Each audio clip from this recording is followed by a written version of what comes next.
Okay, so now it says we're live. And I just got the notification. You just got the notification. Okay, good. I'm not hearing an echo yet, so that's even better. Oh. Yay. Excuse me. Now it says okay, good. All right, okay, good. Yay! And the echo's gone. All right, okay. So now that who graced us with that lovely burp? Me. That was your work, Zavora? That's nice. These are so good, and I've had like 5 of them. Oh, I'm just starting. I'm on my level. I'm functional. Yes. So I can move that. All right, okay. So I'm going to move this over to here. All right, okay, good. So we'll take a little. We'll give them a couple of minutes to because they probably just got a new notification. So we'll let them come on in. And so we've been doing this series talking about atheistic witchcraft. Last time we talked about deities. We talked about deities and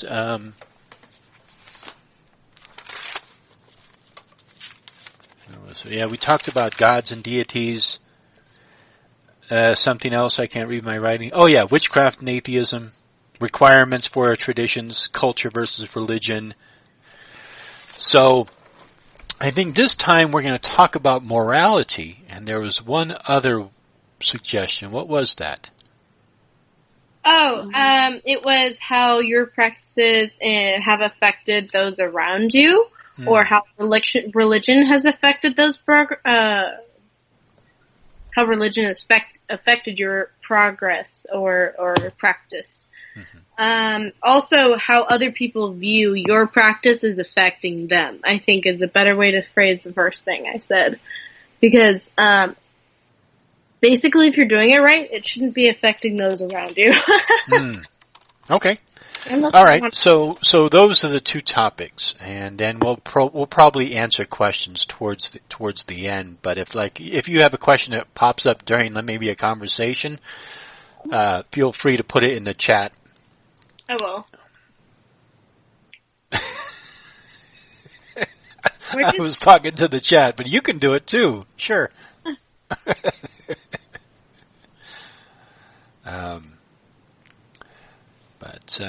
Yeah, okay, well, cool. So, who wants to begin with the morality? Well, the person who brought it up, I think, should begin with it. Zabora.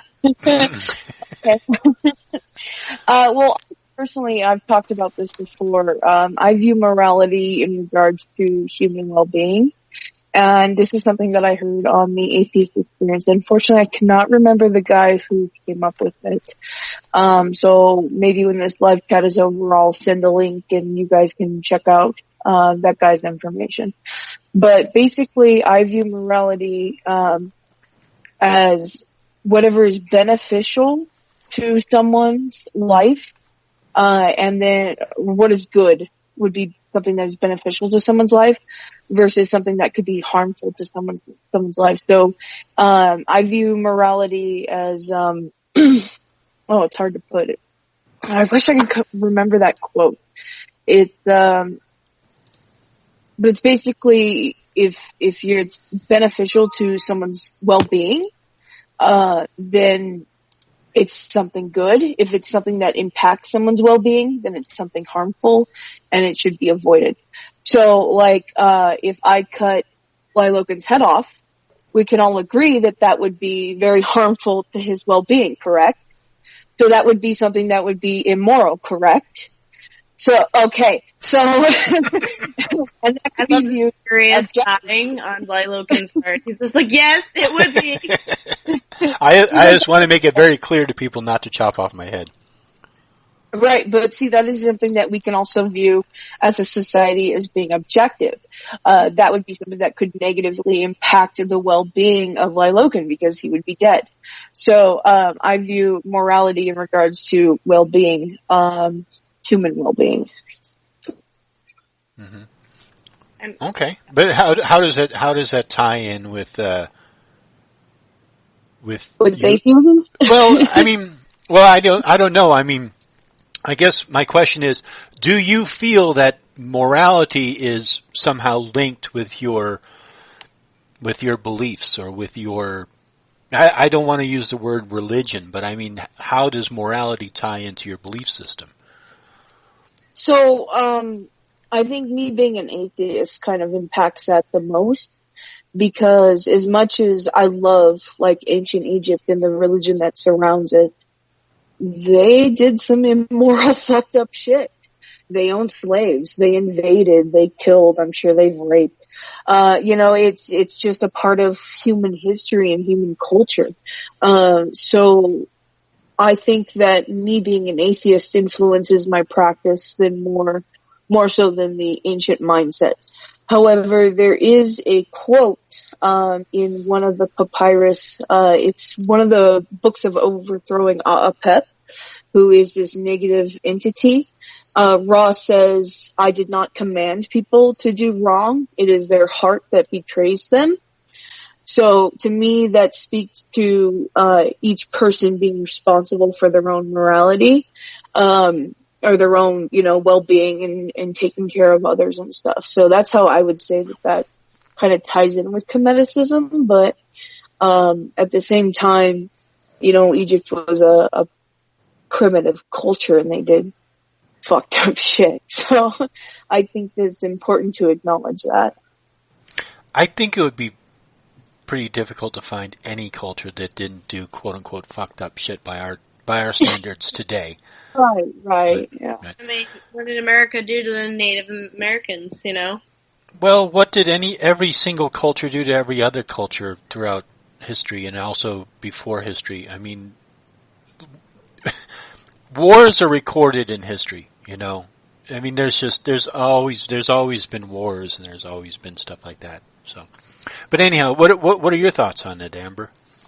I take a very humanist view of it, and as an atheist like Sabora, I am like an advocate that secular morality exists, where it's you can be a moral person for the betterment of yourself and those around you without the need for a deity to dictate what you can and cannot do. I don't believe that people have to be told necessarily by a deity in order for them to have their crap together and not treat other people like shit. So that's what I believe. And do you feel like I asked Zabora, do you feel like your morality is tied in with your belief system? I would. I think more sense of morality definitely made me not a Christian anymore. So, I don't think people should be following a religion that tells them to do fucked up shit, no matter what religion it is. Quote unquote fucked up shit. Mm-hmm. So, yeah, that's how that ties in. Yeah, because for myself, I mean, the reason why I asked both you and Zabora that question about if you believe that your morality is tied in with your belief system, the reason why I asked that is because I don't think that way. I think that morality is developed by the culture, and it's your family, your culture, around you that determines your morality. Your belief system, in my opinion, doesn't have any effect upon your quote-unquote morals. You might think it does, but I don't think it does, because if you look at the Bible, there's a lot of stuff that's in the Bible that today would be considered, it would be frowned upon, today. So the fact that there's some things in the Bible that people claim influences our morality, those things are stuff that happens. I mean, those are things that are outlawed in almost every culture. Theft, rape. I misunderstood your question. Assault. Actually. Yeah. Well, that's okay. Do you want to change your answer? No, because I agree with you that there is something that is outside of. I'm sorry. I was gonna be it's both. It's both. Like, you have sexual morality, but it's also your morality that you begin with is also dictated by your culture and your family. So. Right, but I thought that you were asking, is there like morality or something that you find in the religion that you're kind of, I don't know, studying, focused on or whatever, that is focused on morality. I misunderstood your question. Oh, that's okay. That's okay. Yeah. I mean, yeah, I mean, maybe my question was too loose and undefined. And I mean, especially when you start talking about morality, you know, you can talk in generalizations, but then you start getting into specifics like, is it okay not to murder? Yes, of course. Obviously, it's okay not to murder. However, if there was somebody who, you know, kept committing crimes, and then they committed a horrendous crime, is it more moral to, you know, to end their life or to keep them in jail for the rest of their life or whatever? So. Right. And I would agree that like our morals as a people, because like I told you guys, there are objectionable things that we can all agree on that are bad for a society that is based on socialization. You know, like cutting your head off. That's very bad. We can all agree that me chopping off in something that is required for life is just immoral. Chopping off without consent would be immoral. Right, in general. But then, but who would consent to that? But like my Logan was saying, you know, there are it's basically situational ethics. When we talk about the broader stuff, you know, don't lie, don't steal, don't kill, don't rape, you know, don't offend, don't hurt in some way. Your ability to impact the world stops at my space, you know, at my swing of my arms, you know. So, I do agree that there is something outside of ourselves that comes from us being a social creature. But I do believe that we can also be objective about our morals. It doesn't always have to be subjective. Mm-hmm. I don't know. Does that make more sense? Well, I mean, yeah. I mean, it makes sense. It makes sense to me. I mean, it's just morality is one of those things that, I mean, I've talked with people before about morality, and I've thought about it, and it just doesn't seem like really religion has that much influence on morality as much as people think it does. You know, it's more has to do with the culture, because if you took a Christian, you know, like let's say a Christian from the Bible Belt in America, and you ripped them out and you threw them into, you know, a culture in the Middle East, or a culture in Africa, or a culture in Inferences, yeah. I'm just thinking of other places that I might be a little familiar with, but you put them into that environment, and their morality is going to be dictated not by their beliefs. I mean, it might be for a little while, but it's really going to be dictated by the culture around them. If it's a female, she might have to wear a burqa. You know, even though she may not believe in that religion, she would have to conform to that culture. And it's the same thing with anybody else who's any religion. You get put into a different culture, you find that your morals are going to change for that culture. So I always found it funny whenever I got into discussions with Christians about morality, and they asked me about my morals, like what does witchcraft or paganism do for you, for your morals? And it's like, not really. It doesn't have much to do with it. My culture has a great deal of influence on my morality, and the way I was raised has influence on my morality. But my beliefs and stuff like that, no. It doesn't really have that much of an influence on my morality. Well, yeah, and like, for example, like my morals changed significantly when I moved out on my own and was no longer in my parents' like super Christian household. Like, I no longer thought stoning gays in the streets was, acceptable. I no longer felt that it was my prerogative and I was moral for going and being annoying and trying to preach to people when it was not appropriate to do so. Mm-hmm. So, it does change. It's because I saw the way society, most of civilized society that tries to help each other out, tries to become better, just didn't tolerate that, and they were just happier and they feared less. So, yeah, no, that was kind of a big change for me.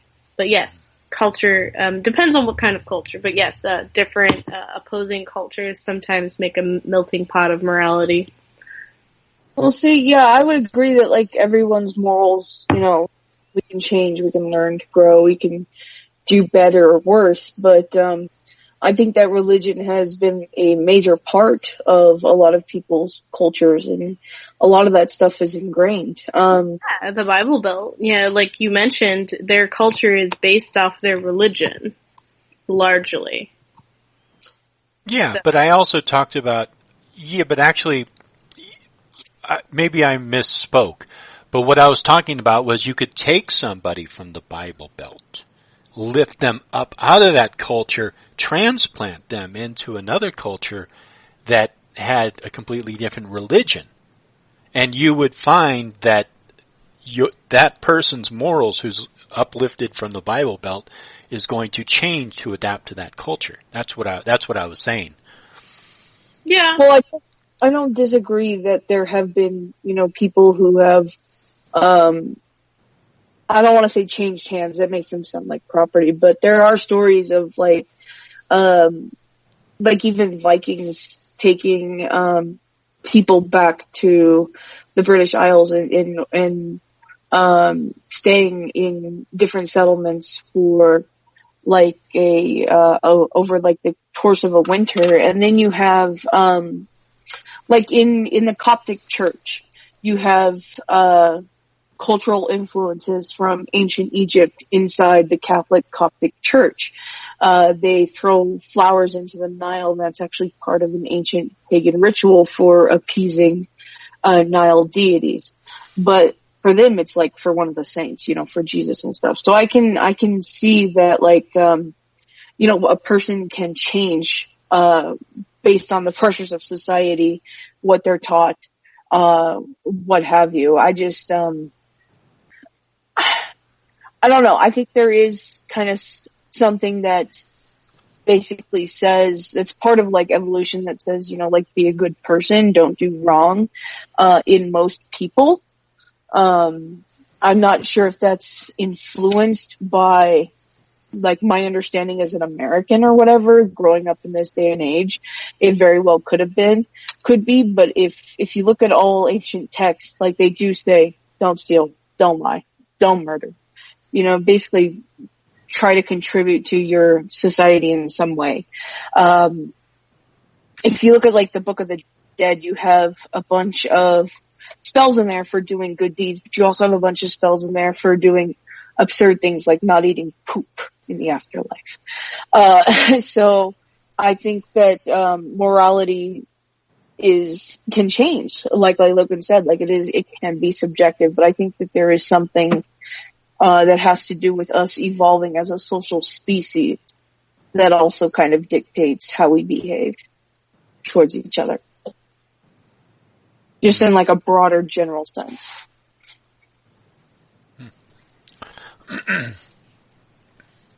Yeah. I don't know, maybe I'm wrong. I don't know. No, I don't think it's a question of right and wrong. I mean, it's just we're sharing our opinions on it, It's just that, we all come from a different background and we all have a different perspective on things, I mean, obviously when it comes to morality, it seems there's a lot of very basic laws that it seems are pretty much universal. And again, I think it's more of the culture. It's how you're brought up, how your parents treat you, I grew up in a family we had a strong work ethic. Stealing was considered to be wrong. So these are morals that I brought, that I still have with me, and I would pass on, But I don't consider those to be wrapped up in, like if I became a Christian, I'm not suddenly going to think that murder is okay, or if I became a Buddhist or something. To go murder all the Canaanites, then you would think that it's, okay because God said so. Right. So, but I mean, my point is that I don't see morality and religion intertwined as much as people think it is. Like especially Christians. There's a lot of Christians who believe that their morality is based on the Bible, and that's what they believe. And I'm sure that a lot of their morals do align with a lot of the morals in the Bible because it's human practice, but a lot of the specific ones, I bet you they don't follow. Like I bet you they don't think it's okay to stone adulterers, or to, but the other things is, beat somebody up if they're out hunting twigs on a Sabbath, There's a lot of things in the Bible that people don't follow. No, I would agree. That's kind of one of the things that I had talked about earlier. I think that most people in the broad sense are good, and they want to do good and be good towards each other on most instances. I do think that there can be a link between religion and morality on certain subjects, I guess is like, I don't mean to pick on the Christians, because I think that the loudest voices tend to be the most obnoxious. So like the Westboro Baptist Church, a lot of the GodHatesFags.com kind of stuff. That's all stuff that they advocate as morally right that maybe we would say is wrong. But, some stuff can be influenced by religion. So I don't know. Yeah. I've always looked at like, especially Christianity. If Christianity changed their view on homosexuality and they changed their view on women, if they changed those two things, Christianity would spread 100 times faster. I mean, so many people would probably become Christians if they just eliminated those two things. They would probably convert more people than they ever could imagine they would have done if they just changed those two viewpoints. But a lot of the stuff that's in Christianity, a lot of it won't change because people won't allow it to change because they want to control it. They want to manipulate the narrative. And that happens in every religion. Somebody's got the true understanding of the word, and those are the ones who usually dictate it to other people. So I don't know. I mean, you think there's more that we can talk about concerning morality and atheistic witchcraft paganism? Well, I think more like how religion has affected us in our practices. Oh, right. Oh, yeah. Okay. So that was the second topic. So Yeah. do we feel that this one's pretty much laid to rest, or any last comments on it? Well, I think for discussing with us and our particular views on morality, we've pretty much covered it. If you want to discuss other people's views on morality and how they are in conflict, or whether we think these views are more harmful to the rest of us or not, that's always an option. Well, yeah, I wouldn't say that anybody else's views are harmful towards myself until they pick up the stick and try to beat me to death because I don't believe as they do. The pastors that keep telling people to come to church on Sunday because it's their moral obligation to do so. Yeah, that's during the quarantine. What kind of weak ass God makes you worship in his house? He can only contact you in your house. What kind of fucking fake deity is that? Your God only talks to you on Sunday at his specific church at 10 a.m.? What the fuck, man? fuck your weak God. My God has got linked to me.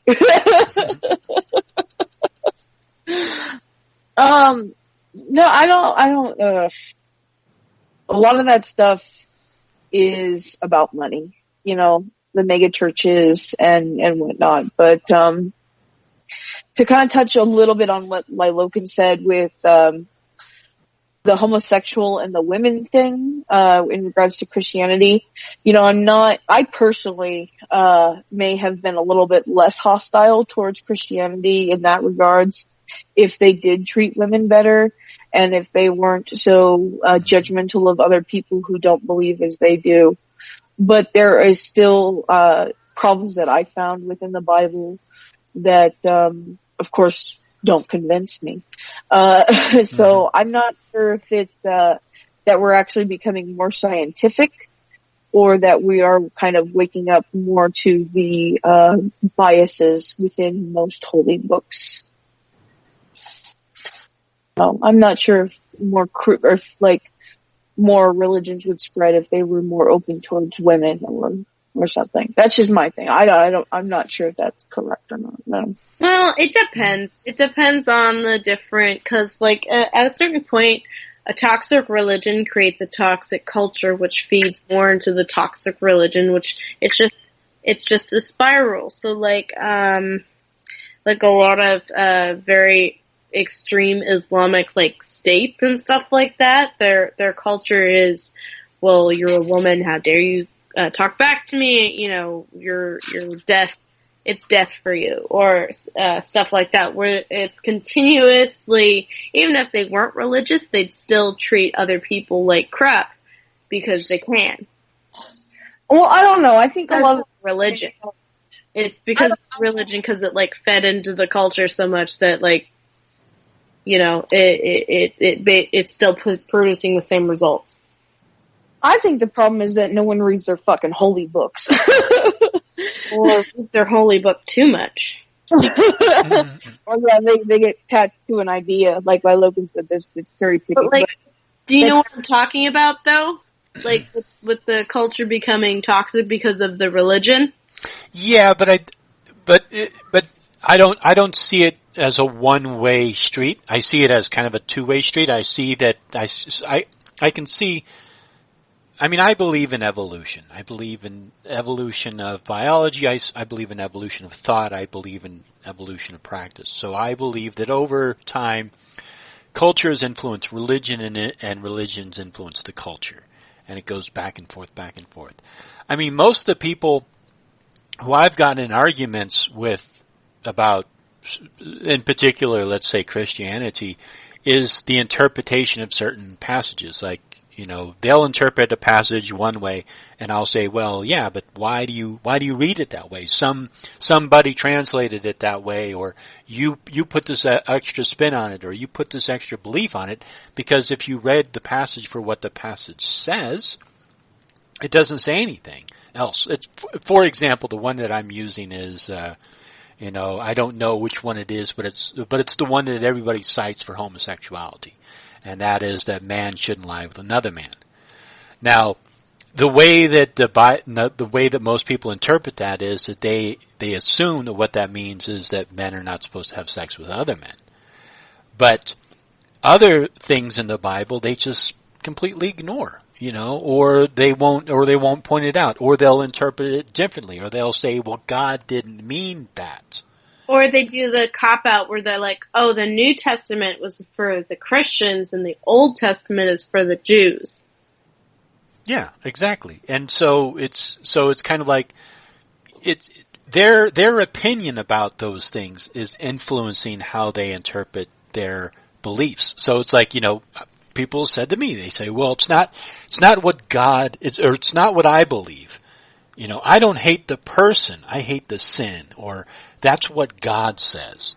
And it's like, no, that's not what quote unquote God says. It's what is written in this book that you interpret, Well, again, I think it's a lot like you said, where somebody told them this, and that's just what they've accepted because they haven't personally looked into it. I don't know, I'm making an assumption here, but maybe in regards to the homosexual one where you shall not lie with another man as you lie with woman, maybe the word lie there, the Hebrew word, I don't know what it is, but maybe that word means, sect in a biblical way. Maybe that's used in other terms in the passages or in other passages in the Bible that mean to have sex. I know that in the Hebrew language, the word Alma, which appears in Isaiah, the Emmanuel prophecy, actually just means young woman. It doesn't actually mean virgin. So the story is actually misinterpreted. So, I think, like you said, it's just a lot of what you're told and not so much reading what's actually there in any sense of holy books. So we're going to get off of Christianity. I'm going to go to Islam. I'm going to criticize Islam now. I've been looking more into Islam, but, I've been reading parts of the Quran online and I've been following study guides and stuff. And I've read a couple hadiths and, that I would say would be an immoral book. Just based on the ideas of spread the word of God through the sword. So, just my thoughts. Kind of went on a tangent, I'm sorry.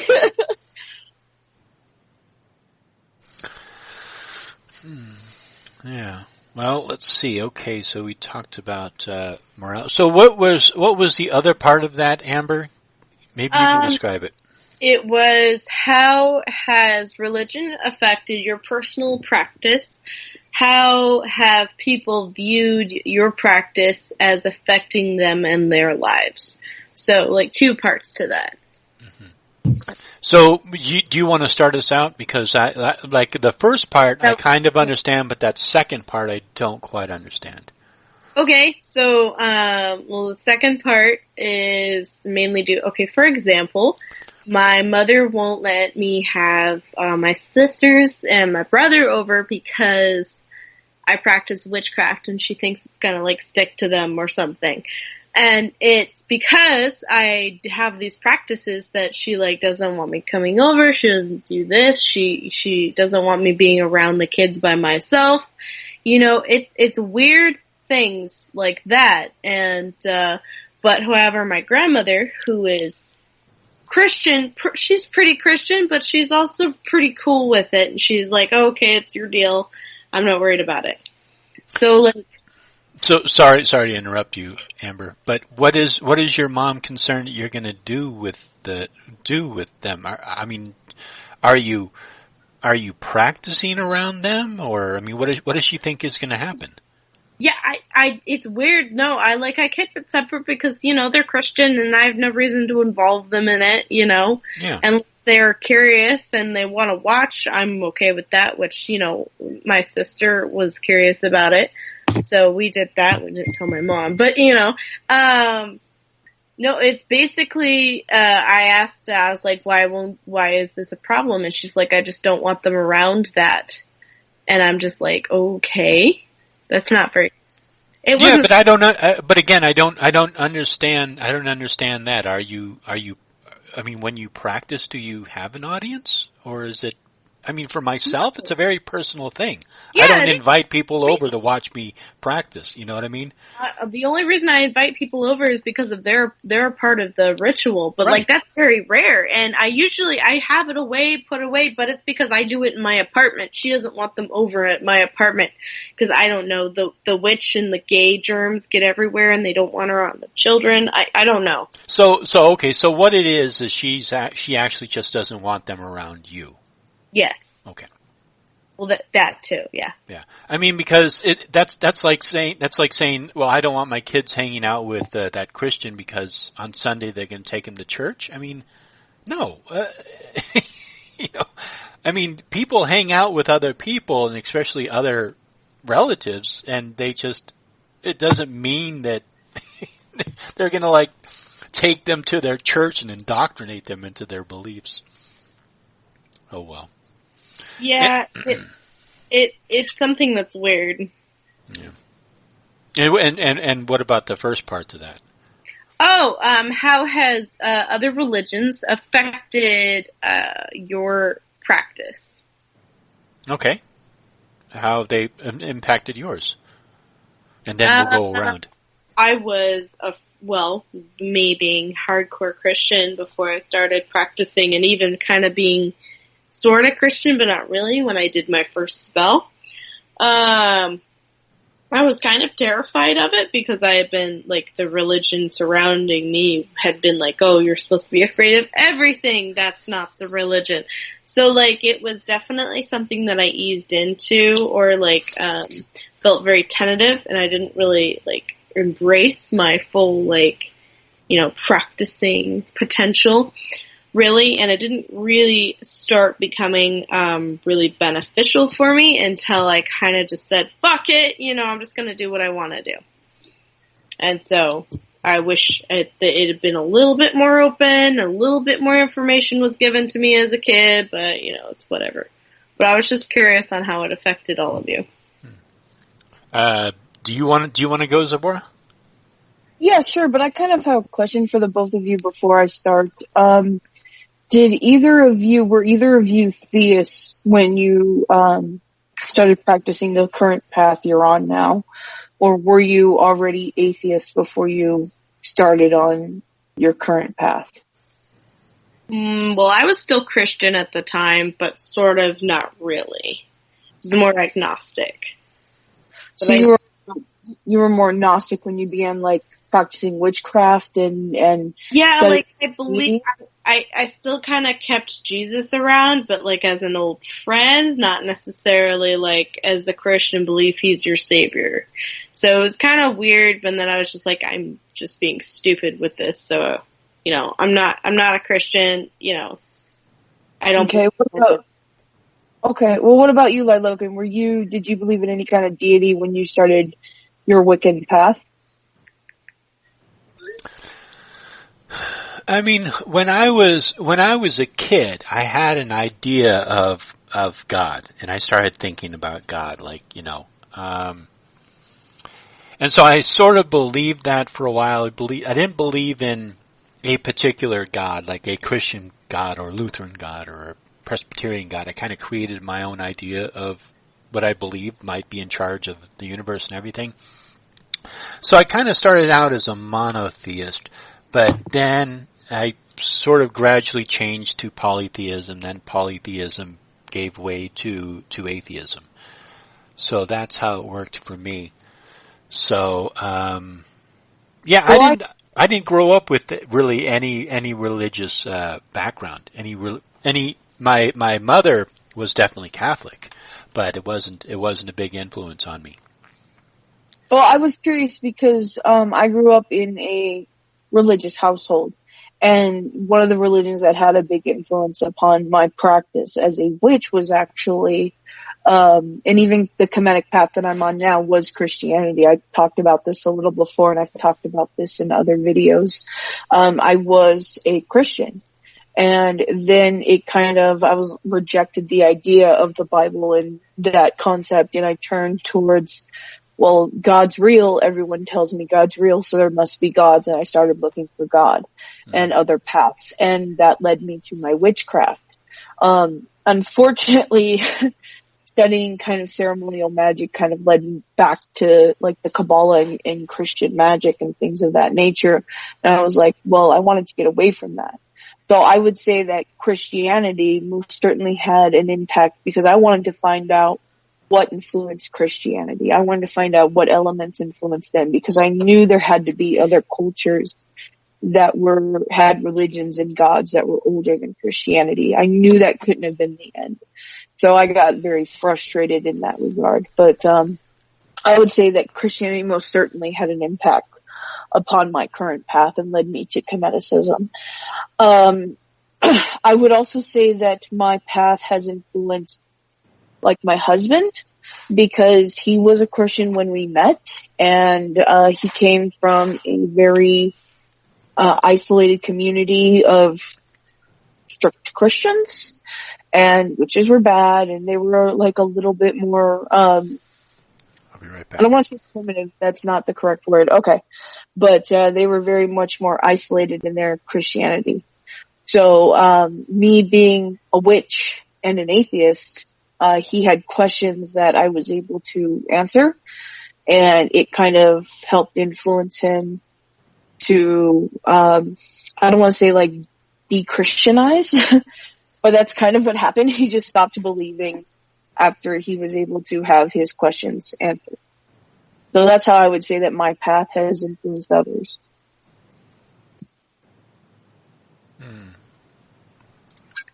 Oh well, okay, all right. I guess I won't go anywhere. So yeah, I mean, I studied. I didn't do a lot of studying of Christianity. I pretty much gave up the idea of fire trucks going by or police going by.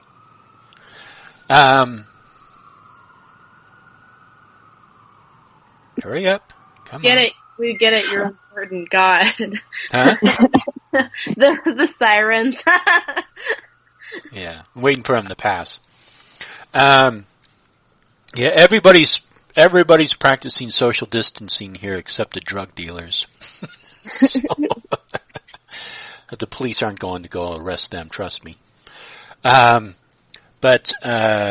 So, I mean, I had the idea of a monotheistic deity, but from what I understood of Christianity, I could not believe, my original concept of a God was that a God would love everyone. A God would be accepting, a God would be all these various different things.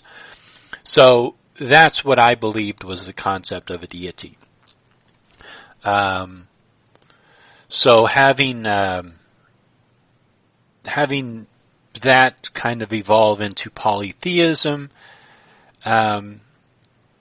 I think that's where it began to kind of change for me, because then I started looking at the various gods, especially of the Celtic religion, not Celtic religion, but like Irish mythology, Welsh mythology, mythology of the British Isles.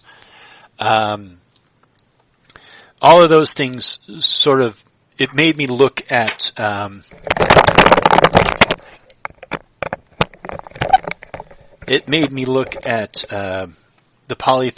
various deities in a different way. And then obviously looking at the Greek gods and Roman gods, I began to see them as aspects of human existence. What was the first part of that, Amber? I forgot that. There was two parts to it. What was the first? The first part is how you've been affected by religion, or your practice has been affected by religion. Also, how other people think they've been affected by your practice around you. Okay, yeah. So for myself, when I got into studying witchcraft, and I got into studying European witchcraft, so now I've defined witchcraft. I've defined which form of witchcraft in the world I'm talking about, and specifically Gardnerian witchcraft, which other people labeled as Wicca, and it then spread in the early 70s into 80s and the 90s. But that was the form of witchcraft that I practiced, and part of my practice was researching the Celtic peoples, researching the mythology, researching other magical practices, which also led to occultism. So looking at the practice, and it wasn't like, there was a lot of information like in one book at the time. There was information in all sorts of different books that different anthropologists and archaeologists had done, and so you research that. So my practice was built upon sort of a reconstructionist approach to what European, specifically the Celtic branch of the European peoples, what they may have practiced. So that's what kind of influenced my practice. Now, how my practice influences other people, I have no idea. I have no idea how my practice affects other people. I've known people who around me who are not accepting of my beliefs and accepting of my practice, and opening myself up to the internet obviously has opened myself up to a great deal of criticism about my particular path and my particular beliefs. But I don't, those people who don't accept my beliefs are not going to be in my life for very long. They're going to leave my life. And that's the same way with any other lifestyle or any way that you live. If you live your life how you want to live, people who accept you are going to stay in your life. People who don't accept you they're just going to leave your life. That's just the way it is. Somehow you're going to drift apart because they no longer support what you believe and you don't support what they believe. So hopefully that answers your question. Yeah, like I've had people come over and, in my living room, I have a big shelf. I've got my sage. I have all my little bottles filled with obsidian and amethyst. I got like 50 of them up there. All my essential oils, which I use for ritual purposes only. They're not meant for medical purposes. Stop it, you weirdos. Anyway, not you guys, but like people who use essential oils to cure things like cancer. And I have them in my living room. And people have come in and they're just like, what is this?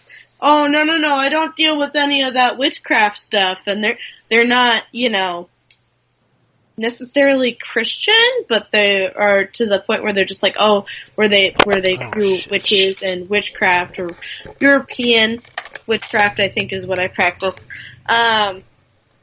And they view it in such a light where it's just like, something's bad gonna happen to them if they like involve themselves with a witch. And I've had the pleasure of explaining, hey, no, it's actually more like yoga. It's not gonna hurt you.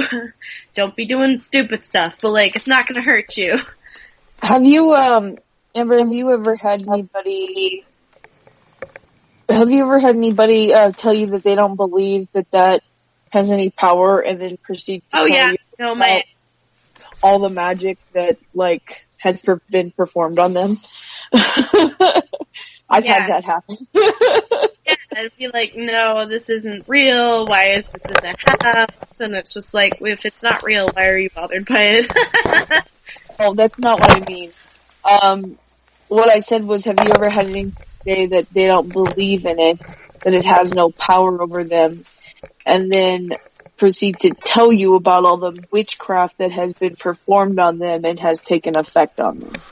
Oh, so like somebody hexed me or whatever, but after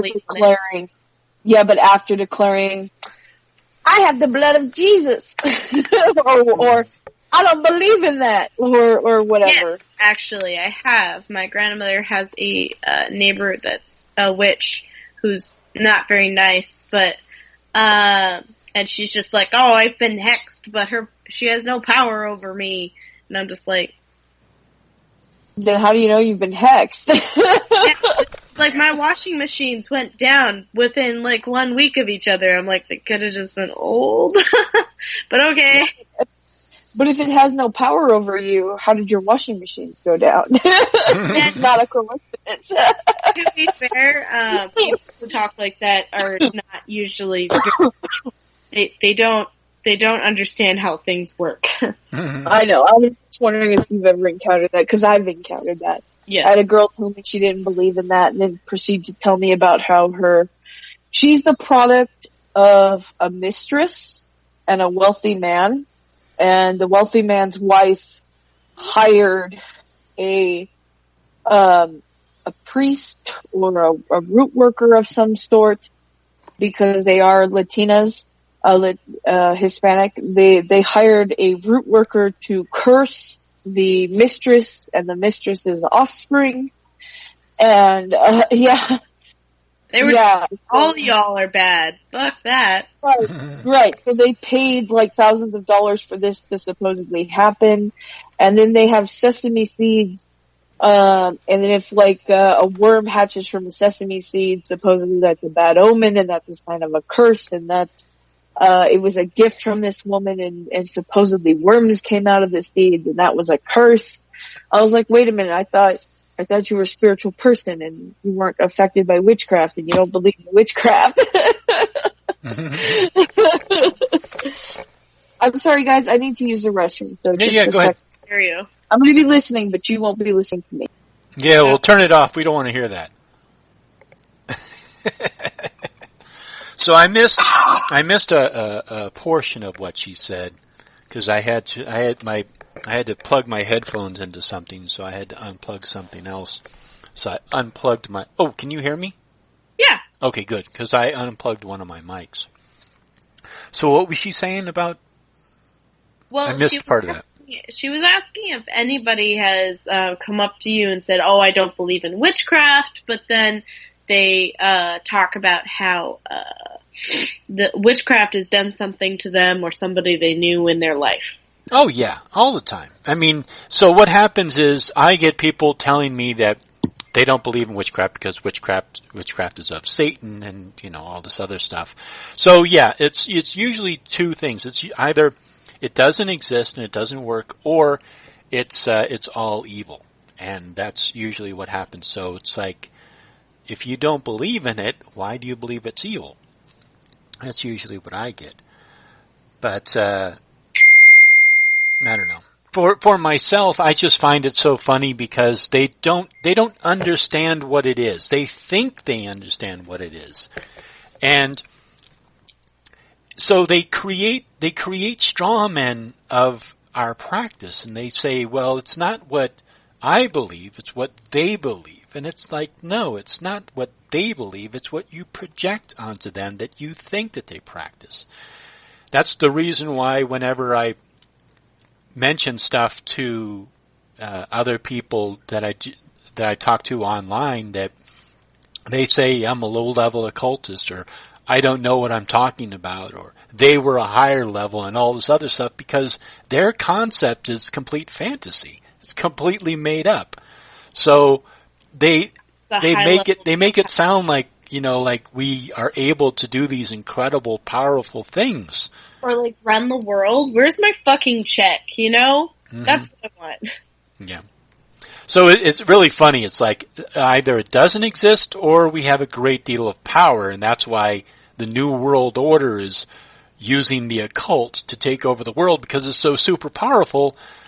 But those of us practicing it, we don't know what we're doing because it's all of Satan and it's all an illusion and it's not real and all this stuff. So it's 100% contradictory. So it's really funny. Yeah. Still waiting. How do they know what takes place at high level Illuminati meetings? Well, because Bill Schnoebelen was there. Bill Schnoebelen, Dan Bidandi, and Richard Ramirez, and all these other people, I'm sure John Pounders, they've all been involved in this Luciferian Illuminati thing. That's why. Don't you know, Zipporah? My favorite story of Toilet Paper Beard is the demon in the garage with the telephone. Yeah, that's the funniest one. That's the funniest one. Could you imagine that? Like you have this magic ritual going on, and suddenly this demon appears before you, and your phone rings, and so you go to pick it up. Come on. There's no feet. And there's not even a telephone in the garage. Anna's calling me. Hold up. We can this after the disembowelment after my Nana, okay? That's just hilarious. They're like, oh, hold on. There's this demonic being in front of me. I need to take this call. Hello? Right, exactly.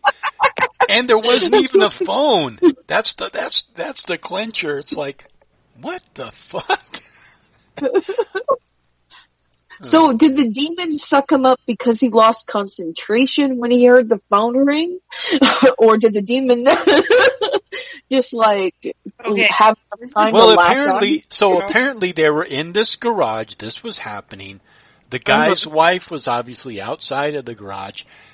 Bill Schnoebelen apparently was taking notes. Remember, he's taking notes because all magicians have a scribe, even though they don't. But yeah, where's my scribe? Yeah, I know. And so they So they I guess they call up the demon, and the demon comes, and then the phone rings, and then the guy leaves his magic circle to answer the phone. Gotta leave the magic circle is just like magic school bus, but like grown up. Hold on, Satan's calling. Exactly. Hold on a second. I got to take this phone call, even though there's a demon suddenly right in front of me. It could be my doctor. I got to know about my prostate, man. Right. Exactly. My father died from it. Probably me calling to see if they're gonna change their energy choices. Yep.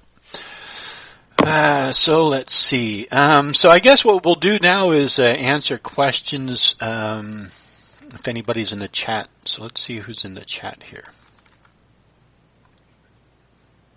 No, we will not be taking phone calls. Yeah, really. Let me see. Misty Dawn. Hey, Misty Dawn's in the house. Mama Tooley. That's a new name. Milton Knowles. Let's see. Stu, the wood carving druid. I like that name. Stu. Hello, Stu. Oh, you sound delicious. The God of Imagination. Let's see. Artist Circle. So, hello. April Ferguson, hello. Who else? Son of Solthus, hey Solthus. Storm Singer? I think that's Ray's, right? Storm Singer? Is that Ray's new, I think so. new name? I think so. I think he was, because he was here last week. Yeah, I did send him a link because I wanted to know if he wanted to join the chat, but I wasn't sure if he was going to. So I know he changed his name. I just don't know what it is. Yeah, I might be able to. He would have to be on Skype, though. It might be able to do 3 people. And Raven Toe, I'm scrolling through to see if I see any questions. Maple and Clove. I wish I was a monotheist. If you guys have questions, type in all caps like you're screaming at us. Like you're 70 years old and it's because you can see the letters better. It'll make it easier for us to see questions. Okay, so here's, I don't know if this is a question from Milton. Milton Knowles, the Insane Witch King. Hey, making straw man is a European practice of witchcraft, and then the Christians say they don't believe if they contradict themselves. Oh, right, yeah, the Corn Dolly, or Bridget, or Poppet.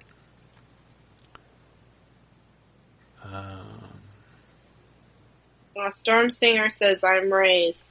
Okay, yeah, that's what I thought. Yeah, that's what I thought. Yeah, because he said that last week. And Milton follows up, yes, don't tell them about the secret meetings involving every witch in the whole world and the hierarchy system in the Illuminati at the Global Occult Secret Network. That's true.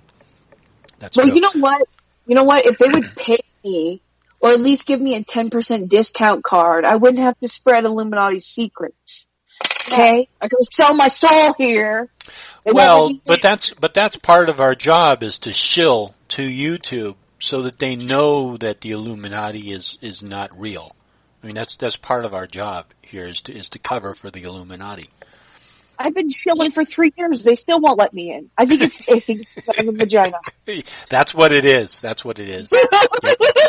You haven't eaten enough children. That's your issue. Right. It's exactly. A penis club. I have a great child casserole.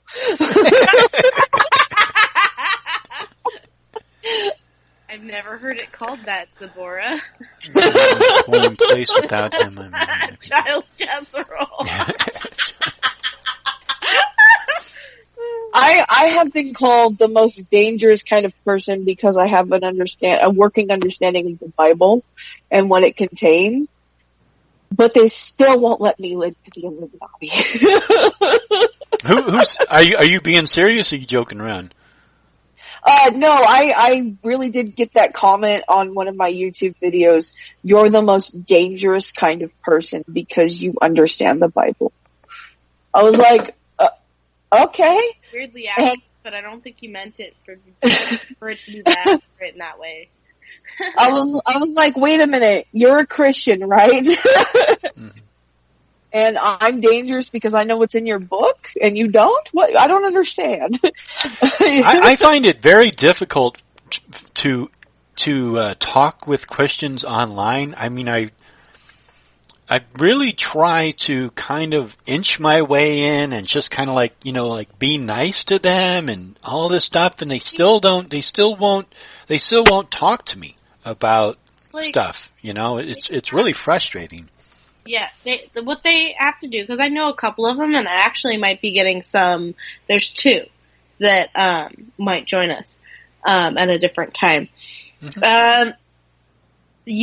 They have to be the type of person that can converse with somebody and keep like a little compartment open to new ideas. Mm-hmm. And a lot of them don't do that. You have to have somebody who's like willing to learn about new things, and even though they're Christian, they they want to know about like different ideas, they want to discuss it, they want to just gain more knowledge. There's not a lot of people like that, mm-hmm. And that you can really access. A lot of them are just die hard, they're going to repeat the same facts over and over and over again. Yeah, and I mean that's kind of true for everybody, Nobody really you have to, like, if you're going to go into an honest debate with somebody, you have to go into the debate assuming that you might learn something, or you might change your opinion. It doesn't mean you will change your opinion, but if you don't approach a debate or a discussion without that, then you're trying to win the audience, and that's what you're doing. If you're not really trying to exchange ideas with somebody, you're just trying to influence the audience. Which is okay, but it separates. Yeah, it moves away from the spirit of debate. The spirit of debate is to exchange ideas and to learn something new. Yeah.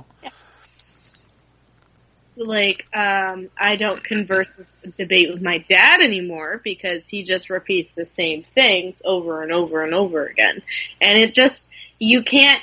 At that point, you're either having a monologue and not a dialogue. There's a monologue on either side, and nobody's actually communicating anything. Mm-hmm. So. I get a lot of that. I don't know about mm-hmm. you guys. You both have YouTube channels. I get a lot of the preaching, mm-hmm. the God's great, you're going to hell because you're a Satanist, because you practice witchcraft kind of stuff. And whenever you reply, like, okay, well, what makes you believe that? Or you try to have a conversation. I don't get a lot of really good feedback. Yeah. I get a lot of, well, the Bible says, or, well, God says, or my church. That's what the Bible says. I want to know what you think. Yeah.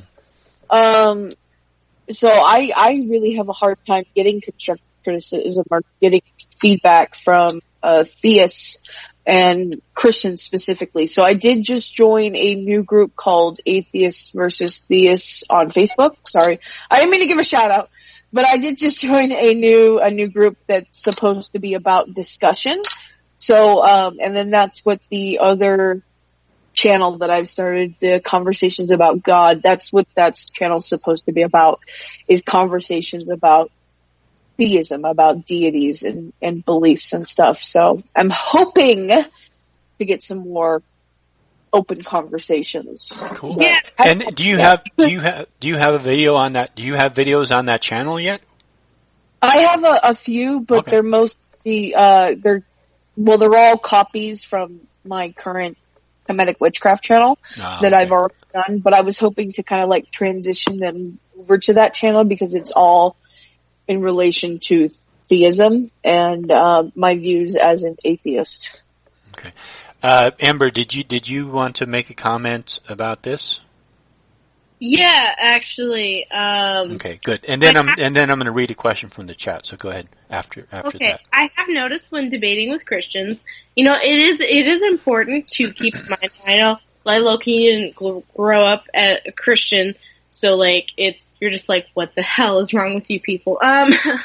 So, when you're talking to most Christians go to church every Sunday, and then the kind of things that are discussed or the kind of sermons are very like, we're warriors of God, we're gonna like go and preach to the world, we're gonna go and all you have to do is repeat Jesus is Lord, and that's the most powerful thing you can do, and just keep repeating it. And it's just not very encouraging a lot of conversation. It's more like juice, rah, rah, God, you know. It's not like, and so it's important. It's very hard to find. That's all I'm saying is when people actually want to debate, it's really difficult to find out, you know, who those people are. Yeah, and I mean, I don't even necessarily want to debate somebody as much as it is just exchange ideas, because I feel like if you can exchange ideas with somebody and get them thinking about things, and they learn that you're just another person, I think that that's what a lot of engagement that needs to happen is that people need to find out that, you know, people who practice the occult, people who identify as witches and pagans are just like anybody else. They just have a different belief. Let me see. Okay, so we got a question from Diego Gomez who says, what do you guys think about Alex Jones? Who wants to start? Amazing. Top A entertainer. Advocate for meth, everything. We love it. I think he's comical. I think to the wrong people. He's dangerous, but like only if those people are like stupid. Which I think he preys on a lot of gullible people. And also a lot of those gullible people happen to own a lot of guns. So that's the only part that scares me. But the rest of it is just entertaining as hell. When I've been acting extra gay on a day, I'm just like, I must have had too much tap water, you know? It's hilarious how it's become a meme. What about you, Zipporah? Well, I view Alex Jones the same way I view like E.A. Coetting. He's a character designed to generate an income. Alex Jones, I think he like recently got divorced within the past few years, and his wife tried to cite his rants on his YouTube and on TV and stuff, and he went on record saying like this is just a character, this is designed to sell a product, and his website is dedicated to like enhancements for males like teas and energy drinks and muscle milk and stuff like that. So I view him as an actor playing a character in order to generate an income, and his target audience happens to be people of a certain faith, Christianity. Well, that is true. That is like a main focus. Like, I don't know if you guys have ever heard of like One America News. Can we, hey Amber? So the way I have this format set up is like we have a topic or a question, and each one of us answers it, and then after we're done answering it, then we can open it up for general discussion. Oh, okay, yeah. Sorry, my ADHD is all over the place. That's all right. So Zipporah, were you done? Yeah, that's it. I kind of view him as a character designed to generate an income. I'm not convinced that he believes these things. He himself says, I don't actually believe these things. It's just a character I portray on TV or on the internet. Kind of like the comedian Larry the Cable Guy. That's not even his name. You know, that's not who he really is. Okay. So I'll give my view, and then we can open it up for discussion. But yeah, Alex Jones. I mean, I think that I agree with Zipporah. I think there's an element of. Did you have a chance to talk about this, Amber? About what?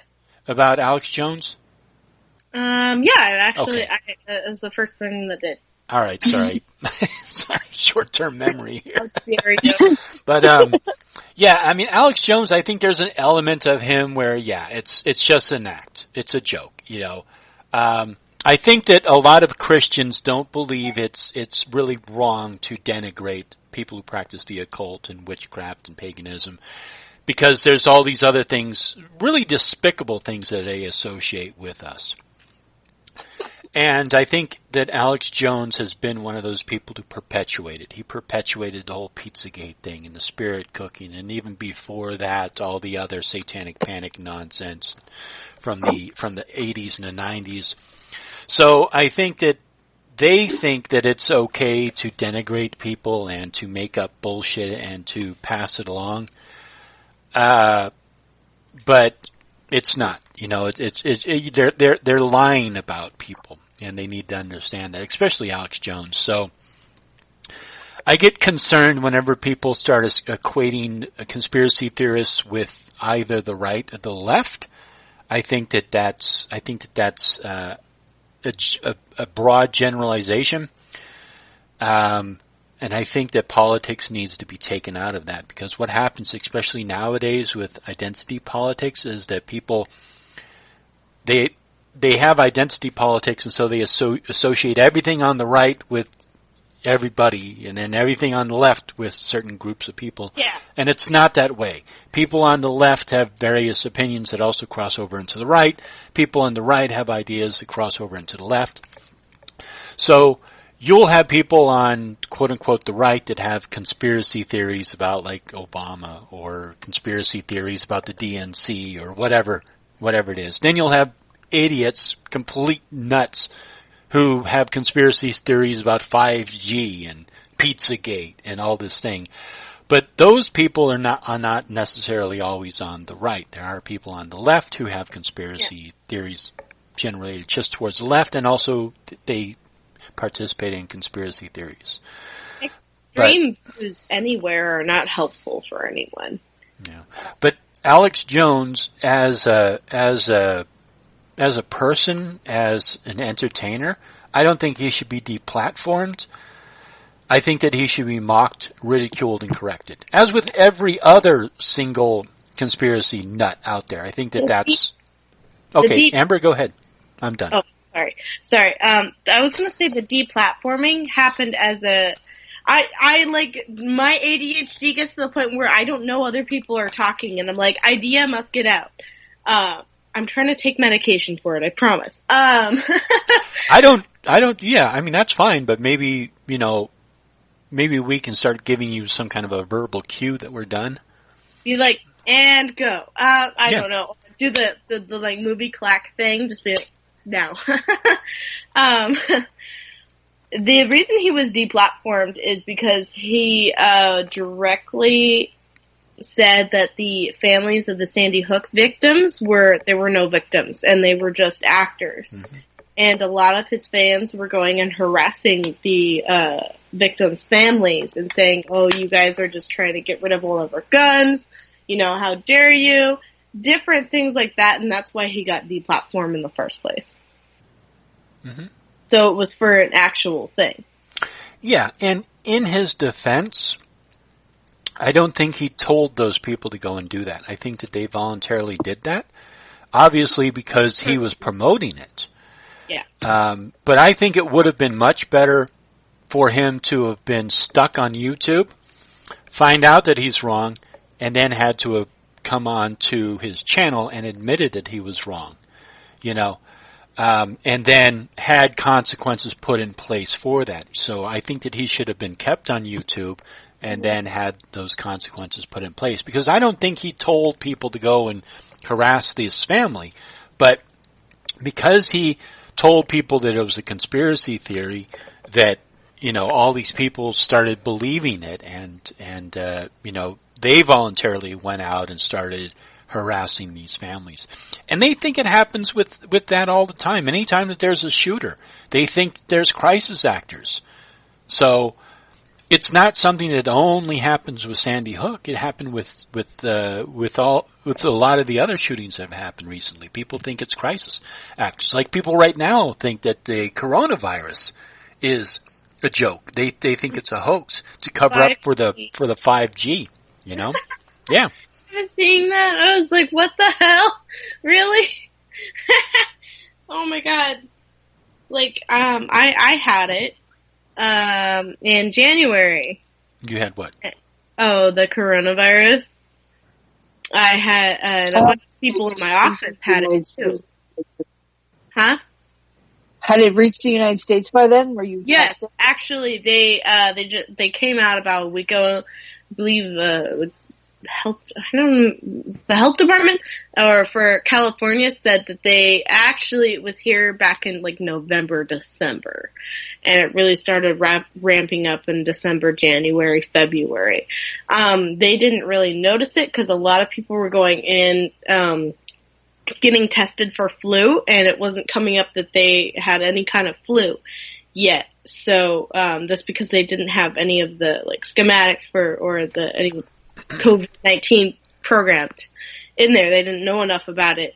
Wait. So you personally were tested and a doctor told you you're sick, but we don't know what it is? No, I never went in, but they're saying that a lot of people No. So how do you know you had coronavirus? Because you just said that you had flu. Yeah, no, I had all the same symptoms, and everybody had all of it in my office. We all got sick at the same time. Like, but there was about a flu that went around my office or my workplace a couple of months ago. But saying it wasn't probably corona. a lot of people got sick in January, and they're saying that like it was probably the coronavirus. So Amber, I think what it is you're using general language, and I think that's very difficult for at least me to follow along, probably Zabora too. So when you say they, did you go into a doctor's office and get tested for the coronavirus, and did they say that you had the coronavirus? And no, when I say coronavirus, I mean COVID-19. Yes. Yes. No, I didn't get tested at all. Okay. But yes, no, I can see where the confusion is coming in. But yeah, they're saying it was in California, like before the quarantine. Okay, who is they? I'm looking it up right now. My boss just came out with it and said that it was here beforehand. California. Hold on. Yeah, but what makes your boss right? Yeah, that's where I'm coming from. I'm like, does it work for the World Health Organization? How do they know it was here if we didn't have any test kit? Okay, LA Times New Science suggests that the coronavirus was here in California far earlier than anyone knew. What suggested it? LA Times. Here, that was just the headline, so hold on. Okay, do they have a link to that article? Because usually... Yeah, early COVID-19 deaths in San Francisco Bay Area suggests that the novel coronavirus had established itself in the community long before the health officials started looking for it. The lag time has had dire consequences. And what study is that based on? Hold on. The virus was freewheeling in our community, said Dr. Jeff Smith, a physician who's the chief executive for the Santa Clara County government. So, but what is that based on? This article on my phone. No. What is the article based on? Yeah. Have you done research in college? Dr. Jeff. No, I didn't have enough money for college, so. Oh, okay. All right. Okay, so what did Jeff say about the article is the source article. That the source of the article. So it's Dr. Jeff Smith is a physician who is the chief executive for the Santa Clara County government. Okay, so they quoted him in saying that, yeah. But I mean, does it say what that's based on? It's just based on what he said? No, there's a bunch of deaths from like flu and stuff that they said. Hold on. There's early COVID-19 deaths in San Francisco Bay Area suggests that the coronavirus had been here earlier before people started, or the health officials started looking for it. So that's the article I'm looking at right now. Okay, what's the name of the article? LA Times. I want to know times. what research this Dr. Smith did that suggested it being here before we officially knew about it. That's what I'm saying.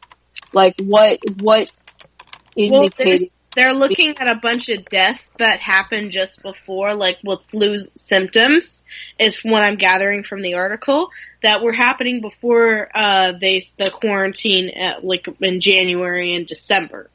So this doctor's hypothesis is that there was a bunch of deaths related to flu-like symptoms before the coronavirus officially got here. Yes. And it's his hypothesis that these deaths are related to the coronavirus? Yes. What evidence does he have to support that besides the deaths? I'm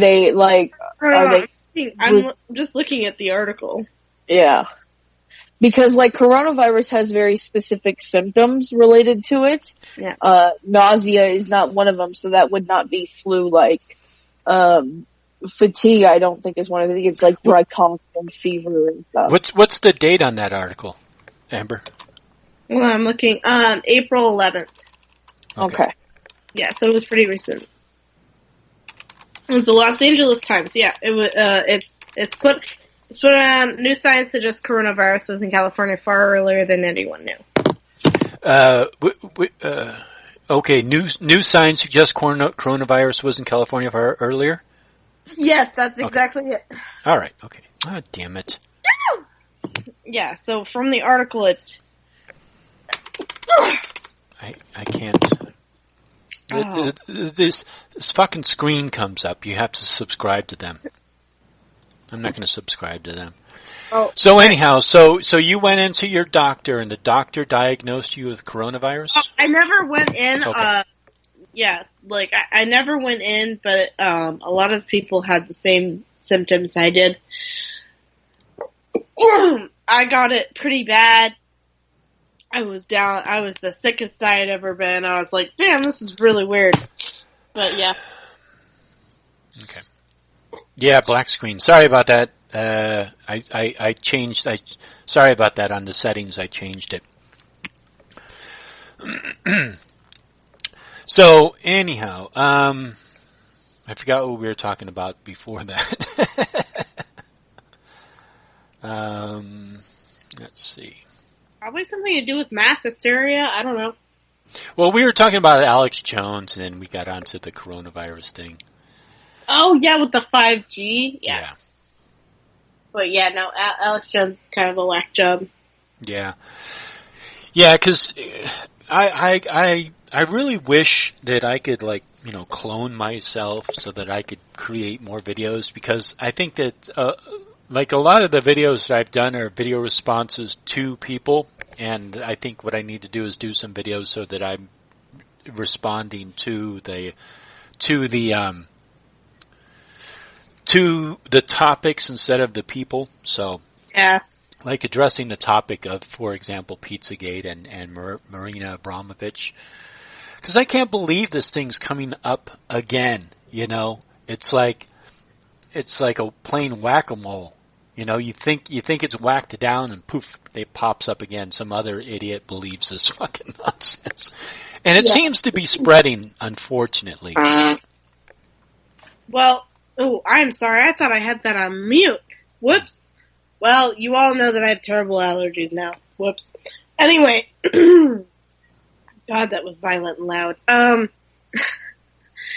It is. What I was trying to say is that it's kind of easier to see the people that don't think for themselves, because they're usually following this kind of nonsense, or they're like diehard flat earthers, and you're just like, oh, the earth isn't around? Okay. I know who I'm gonna, trust with my children now. This out here real quick. I'm just gonna throw this out here. If there's any theists out there, do you believe in a flat earth? And if you're a non-theist, do you believe in a flat earth? Because I have not been able to get this question answered yet. What's the question? Is the earth flat? Oh. If you're a theist, do you believe the earth is flat? Why or why not? I don't know. I don't think we have any flat Earth people.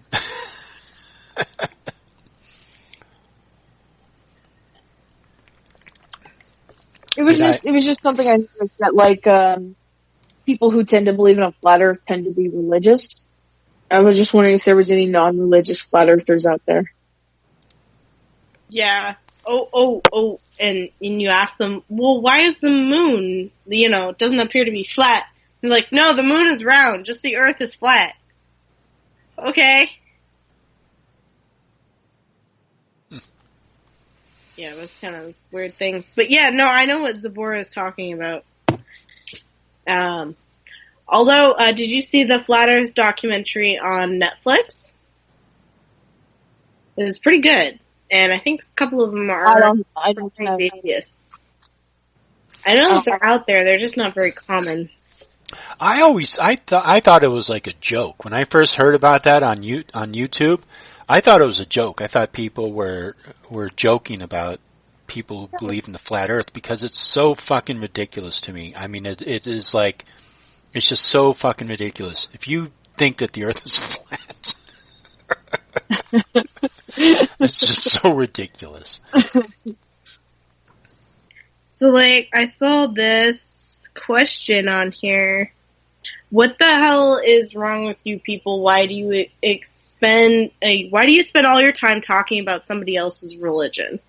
I think that's directed towards us and why we talk about Christianity a lot or Islam. Because those are the people that are telling me how to live my life. I think those are the main antagonists now, more like Christianity more than anybody, because that's the main person that, like, oppresses, or that's the main religion that oppresses new ideas or any other ideas besides their own. And so I think that's where the problems come from. Just in this country. In other countries, the other religions or other things, Yeah, I would say that Christianity influenced us because we're born in a Christian country or a country that's dominated by Christianity. So, but that wouldn't be true if we were born in India or Pakistan or any other religion that would be different from ourselves. And I think it also depends upon what we're doing with it. I mean, because if we're just having a discussion about it, I don't see anything wrong with that. You're just talking about it. That's the thing you can do in a free country, and on a free platforms, you can talk about things. So if we, like, let's say I brought up a Bible quote, or Zabora brought up a Bible quote that we took out of context, or that maybe we got wrong or something like that, and somebody was in the chat who was a Christian and they typed out, hey, you know what, actually that's not what it meant, they would be correcting us, and I would appreciate that. Or we would have an opportunity to engage with them and find out how they interpret it and how we interpret it. We can look at it, we can talk about it. I think that that's fantastic. My experience, when I go into some, and not all, but some Christian chat rooms, is that they're basically just lying. They're outright just lying. Mm-hmm. And they're not quoting. They're just making shit up, and they're saying the stuff, and when I'm in the chat and I'm trying to say something, they block me. So there's a big difference between discussing a religion and having an interaction with that, what it means for the people who believe and the people who don't believe, and how it affects our culture and all this other stuff. That's a great dialogue.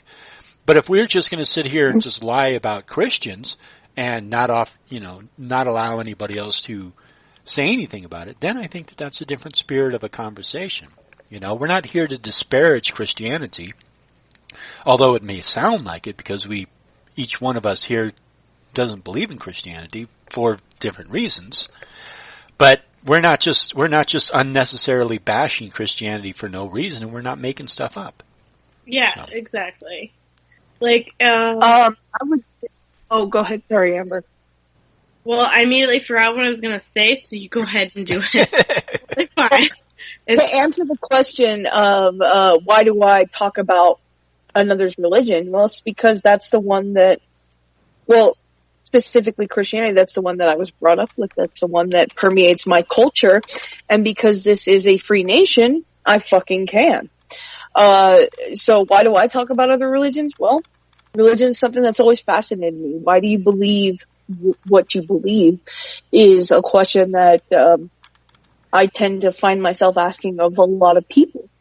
So I ask and talk about other religions because that's something that's of great importance and interest to me. So yeah, that's my answer. I do it because I can and because I'm interested in it. Yeah. So I'm trying to find that question because it looks like Animist gave that question. Yes. I think and I think they were more referencing why are you talking about it? Like with this discussion, what does that have to do with witchcraft? More like that kind of implied question.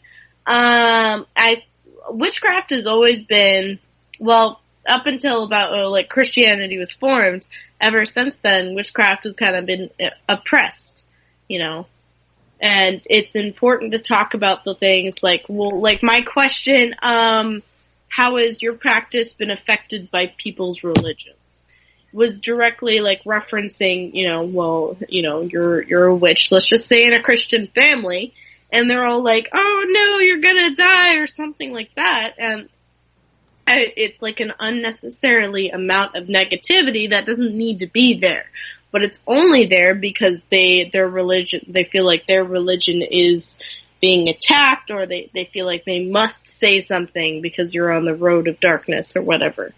That's why it's referenced a lot. Mm-hmm. Were you going to say something, Zibora? Zibora? How dare you leave us? No. Sorry. So sorry. I muted myself. No. I'm listening. Oh, okay. That's right. No, I thought you were trying to say something earlier. So, yeah, the thing with witchcraft for myself is when I was studying witchcraft, there was mostly just quote unquote Wicca books out there.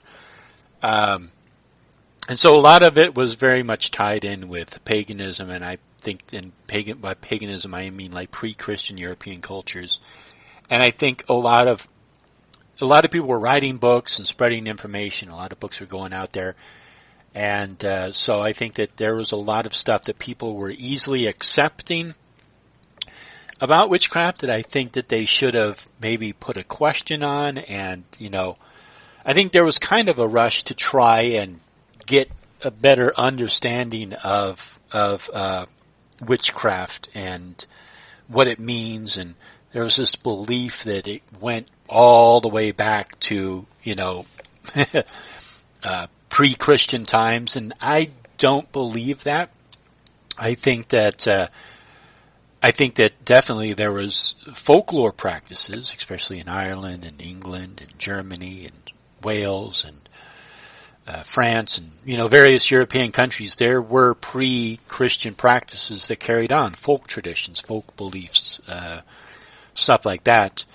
And I think later on in the medieval period, the word witch came up and people started labeling people as witches. But I don't think that witchcraft as a quote unquote practice, as a recognized practice, existed before 1700s. I don't think that there was an actual witch cult practicing.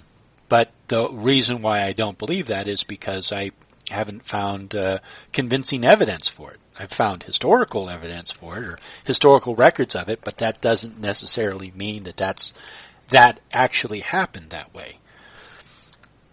So that's kind of how I view that.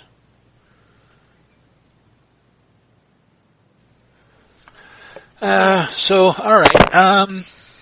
I guess we're close. We're coming towards an end here. Do you think we've talked about the first two topics well enough? Or do you think we could expand on those?